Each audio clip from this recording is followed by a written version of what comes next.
aizgājis banka tev parūpējās, viss pastāstīja, ka viss kārtībā un neuztraucies par saviem...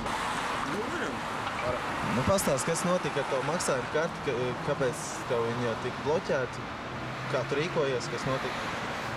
Bija tā, kad gāju ēst, kā parasti visām pusdienas, mēģinu norēķināties ar savu karti un man saka, ka karti nederīga.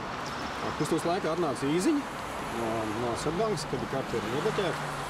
Ar lūgumu, ka jāsazinās viņiem. Sazinājos un tur teica, ka karti tiešām ir bloķēta, jo kāds mēģinājis norēķināties par 10 000 taizemē ar manu karti.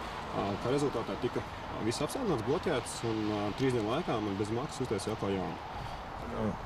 Kā banka rīkojās, ko viņi teica, tavu datu, viss nauda ir drošībā? Jā, viņi teica, ka viss ir kārtībā, viss tika apturēts, lai viss tika uzreiz bloķēts. Man liekas, tas ir ļoti labi no bankas puses, tieši šāda rīcība. Kā vispārīgi domā, bankas seko bieži vien jūsu kontu izrakstam? Es nezinu tieši kontu izrakstiem, bet man liekas, viss tās pārbaudas, ka viņi tur veic, diezgan bieži notiek. Un, jā, Swedbanka, man liekas, ir uzdevuma augstumos, es skatāmies. Kā jūs sauc? Jānis. Var tā vēl kaut ko vēlaties pastāstīt? Laikam nē. Labi, viss.